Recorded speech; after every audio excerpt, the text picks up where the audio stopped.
नमस्कार दोस्तों, मैं रोहन शर्मा स्वागत करता हूं सभी का आपके अपने चैनल ज्योतिष एंड वास्तु में। कैसे हैं आप सभी?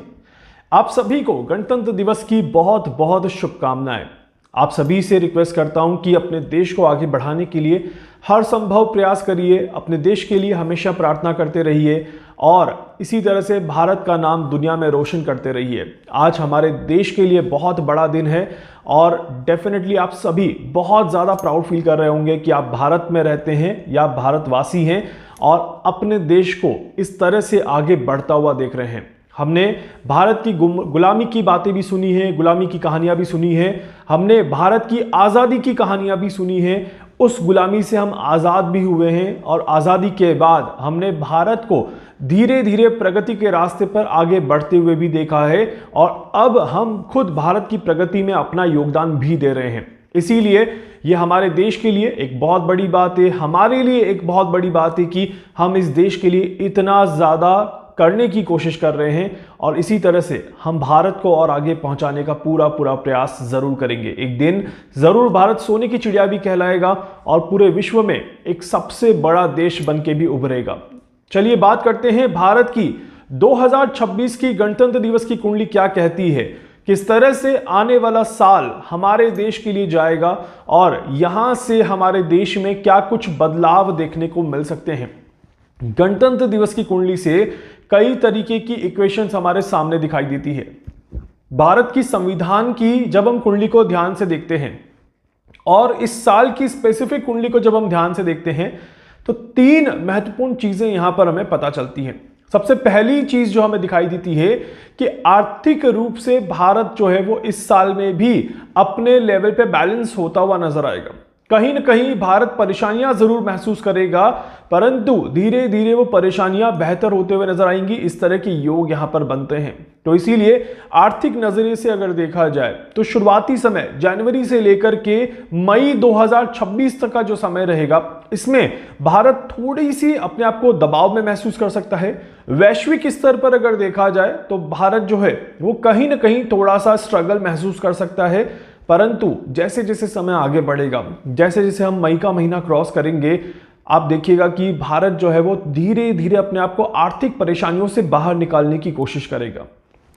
कुछ बड़ी डील्स दूसरे देशों के साथ हो सकती है जिसके बेसिस पे हमारे देश को थोड़ी राहत महसूस हो सकती है। इस तरह के योग दिखाई देते हैं।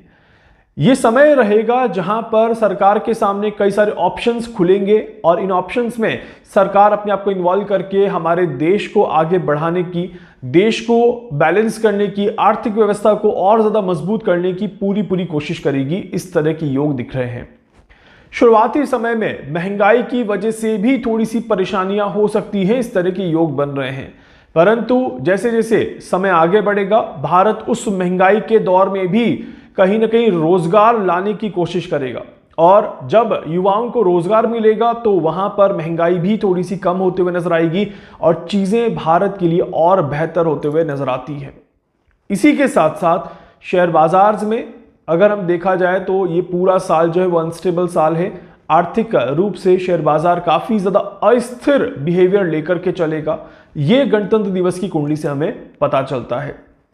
जब मैं बात कर रहा हूं रोजगार की तो यहां पर यह बहुत क्लियर दिखाई देता है कि भारत की कुंडली के हिसाब से आने वाले दिनों में मैन्युफैक्चरिंग इंडस्ट्रीज की बहुत ज्यादा डिमांड होने वाली है। इस तरह के योग बन रहे हैं, मतलब कि मैन्युफैक्चरिंग इंडस्ट्री काफी ज्यादा मजबूती से भारत को आगे बढ़ाने में, भारत की आर्थिक स्थिति को बैलेंस करने में एक बहुत बड़ा योगदान देते हुए नजर आएगी। तो भारत कई और चीजों की मैन्युफैक्चरिंग शुरू कर सकता है। इस तरह के योग यहां पर बहुत अच्छे लेवल पे दिखाई देते हैं। इसी के साथ साथ भारत का डिफेंस सेक्टर भी काफी ज्यादा मजबूत होगा। डिजिटल इंडिया भारत का जो है वो और ज्यादा मजबूत होता हुआ नजर आएगा और भारत डिजिटल इंडिया की तरफ एक और नया कदम बढ़ाता हुआ नजर आएगा। इस तरह के योग दिखाई देते हैं। जून 2026 के बाद इस तरह की चीजें ज्यादा देखने को मिलेगी। वहीं पर भारत का अगर इंफ्रास्ट्रक्चर देखें तो ये और भी ज्यादा प्रगति पर चढ़ता हुआ नजर आएगा। इंफ्रास्ट्रक्चर में भारत और नए मुकाम हासिल करता हुआ नजर आएगा। इस तरह के योग भी दिखाई देते हैं। विदेश में अगर हम देखा जाए तो भारत का जो स्थान है वो और मजबूत होगा।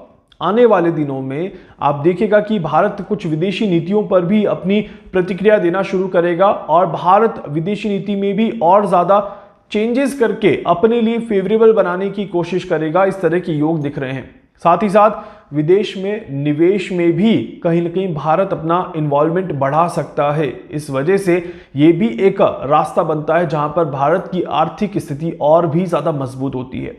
तो मोरल ऑफ द स्टोरी इस कुंडली से ये तो पता चल जाती है कि आने वाला जो समय रहेगा, ये 2026 का जो साल रहेगा, ये भारत के लिए आर्थिक लिहाज से कहीं पर भी कमजोर साल नहीं है। चैलेंजेस आते रहेंगे, छोटी छोटी चीजें परेशान करती रहेंगी, परंतु भारत उन परेशानियों से बाहर निकल जाएगा और जुलाई, अगस्त, सितंबर जैसे जैसे हम आगे बढ़ेंगे डेफिनेटली एक स्ट्रांग बिहेवियर के साथ आर्थिक स्थिति को मैनेज करते हुए आगे बढ़ते हुए नजर आएंगे। ये साल प्राकृतिक आपदाओं के लिए थोड़ा सा परेशान करता हुआ साल है, इसीलिए किसान भाइयों को थोड़ी सी मुसीबतों का सामना जरूर करना पड़ेगा। फसलों को अच्छे से रखने के लिए उन्हें काफी ज्यादा मेहनत करनी पड़ेगी। इस तरह के योग यहां पर बनते हैं। एक असंतुलित प्रकृति यहां पर दिखाई देती है, मतलब कि चाहे वो सर्दी हो जाए, चाहे वो गर्मी हो जाए, चाहे वो बारिश हो जाए, स्टेबल और एक अच्छी बारिश या अच्छे मूवमेंट 2026 में भारत में नहीं बन रहे। इस वजह से थोड़ी सी परेशानी इस साल भारत की जनता को और भारत के खासकर किसान भाइयों को जो फसलें बोते हैं उन्हें बहुत बहुत ज़्यादा ध्यान रखना होगा। आप प्रॉपर मौसम चेक करके ही अपना काम करिएगा ताकि आपको थोड़ी सी सावधानी देखने को मिले, थोड़ा सा फायदा देखने को मिले। इसी के साथ साथ राजनीतिक वातावरण जो है इस साल में भी काफी ज्यादा उतार चढ़ाव वाला रहेगा। विपक्ष अभी भी अपना काम हावी करने का करेगा, पक्ष पर हावी होने की कोशिश करेगा और वहीं पर कुछ सरकारी योजनाओं का विरोध करने का प्रयास जरूर करेगा। जिस तरह की मैं 2026 की ये गणतंत्र दिवस की कुंडली देख रहा हूं, मुझे लगता है कि ये जो बजट पास होने वाला है 1 फरवरी को, इसमें भी विपक्ष कुछ बहुत बड़ा कारनामा कर सकता है, बहुत बड़ा विरोध कर सकता है। इस तरह के योग दिख रहे हैं। हालांकि मैं बजट के ऊपर एक और कैलकुलेशन करके आप सभी को बताने की कोशिश करूंगा कि इस बार का बजट कैसा हो सकता है, बट जो इस कुंडली में ये दिखाई देता है कि कहीं ना कहीं विपक्ष जो है वो थोड़ी तीखी प्रतिक्रिया देता हुआ नजर आएगा, कुछ विरोध करता हुआ नजर आएगा। इस तरह के योग यहां पर बनते हैं। इसके अलावा यहां पर देखा जाए तो भारत के भविष्य की जब मैं बात करता हूं तो भारत का भविष्य हर एक लेवल पे, अच्छे लेवल पे जंप करता हुआ नजर आता है।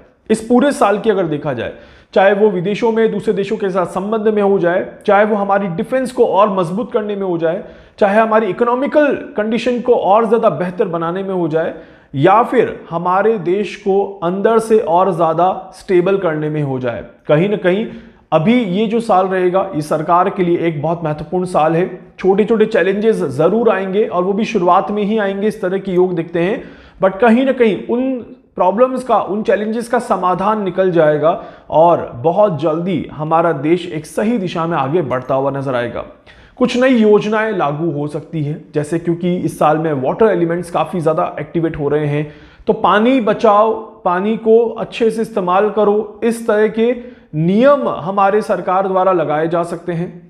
या फिर पानी को लेकर के कुछ कैंपेन शुरू किए जा सकते हैं। इस तरह के योग यहां पर बन रहे हैं। इसी के साथ साथ जैविक खेती, मतलब कि ऑर्गेनिक फार्मिंग को लेकर के आप देखेंगे कि काफी ज्यादा जोर दिया जा रहा है। इस साल में कुछ ऑर्गेनिक चीजों को लेकर के भी आप काफी ज्यादा हाईलाइटेड चीजें सुनेंगे। इस तरह के भी योग यहां पर बन रहे हैं। इसके अलावा यहां पर देखा जाए तो भारत की सीमाओं पर थोड़े से विवाद उत्पन्न हो सकते हैं और सीमा सुरक्षा के लिए भारत को कुछ आक्रामक रवैया अपनाना पड़े, तो इस तरह के योग बन रहे हैं और ये खासकर मिड ऑफ द ईयर में थोड़ा ज्यादा देखा जा रहा है। तो इसीलिए भारत की सीमा सुरक्षा पर मैं कहूंगा कि मार्च, अप्रैल, मई, जून, जुलाई ये समय जो है ये थोड़ा सा ज्यादा क्रिटिकल समय रहेगा। सेना का इस्तेमाल कहीं बड़े लेवल पे किया जा सकता है। इस तरह के योग बन रहे हैं।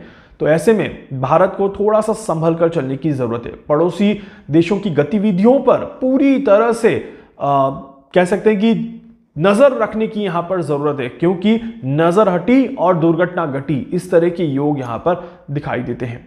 हालांकि भारत एशिया में एक बहुत बड़ा मुकाम हासिल कर सकता है, एशिया में अपना एक मजबूत स्थान लेकर के चलेगा और एशिया में दूसरे देशों के साथ भी भारत अच्छे संबंध रखने की ही कोशिश करेगा। मतलब इंटेंशन अगर देखा जाए तो भारत का खराब नहीं दिखाई देता। इसी के साथ साथ भारत में अगर हम देखें तो धार्मिक चीजों पर काफी ज्यादा आप कहेंगे कि डिबेट हो सकती है इस साल में। धार्मिक चीजों को लेकर के बहुत ज्यादा बड़े लेवल पे कोई बहुत बड़ी घटना घट सकती है इस साल में, इस तरह के योग बन रहे हैं। और धार्मिक चीजों को लेकर के सरकार द्वारा भी कुछ अच्छे प्रोजेक्ट्स लेकर के आए जा सकते हैं, या फिर धार्मिक चीजों में ज्यादा इन्वॉल्वमेंट इस साल में जनता का रहेगा, इस तरह के योग भी दिखाई देते हैं। मतलब कि तीर्थ स्थानों पर इस साल भी बहुत ज्यादा मात्रा में आपको भीड़ देखने को मिलेगी। और ऐसे में अगर आप पीक सीजन में ट्रैवल करने की योजनाएं बना रहे हैं तो मैं अभी से कहूंगा कि सावधान हो जाइएगा और समझदारी से कोई ट्रैवल करिएगा, ताकि आपको कोई भी परेशानी ना हो और आप उस पीक सीजन में अगर दर्शन करें तो आपके दर्शन अच्छे से हों, आपको किसी भी तरह की किसी मुसीबत का सामना ना करना पड़े।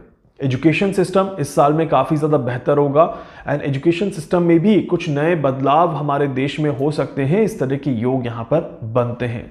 तो ओवरऑल अगर देखा जाए गणतंत्र दिवस की 2026 की जो कुंडली है ये भारत का भविष्य एक उज्जवल भविष्य दिखाती है। भारत प्रगति के रास्ते पर आगे बढ़ेगा और भारत की जनता भी भारत के साथ आगे बढ़ते हुए नजर आएगी, इस तरह के योग बन रहे हैं। तो इसीलिए बहुत पॉजिटिव साल है भारत के लिए, बहुत अच्छा साल है भारत के लिए और डेफिनेटली मैं कहूंगा कि भारत की जनता भी इस अच्छे साल का पूरा फायदा जरूर उठा सकती है। उम्मीद करता हूं कि आप सभी भी इस समय का फायदा उठाएंगे और अपने आप को बेहतर महसूस जरूर करेंगे। वीडियो को लाइक करेंगे, चैनल को सब्सक्राइब कर दीजिएगा, बेल आइकन पे जरूर से क्लिक करिएगा। कुछ भी पूछना चाहते हैं, जानना चाहते हैं, अपने बारे में कुछ भी समझना चाहते हैं, आप मुझसे संपर्क कर सकते हैं। मैं पूरी कोशिश करूंगा आप सभी की हर संभव मदद यहां पर कर सकूं।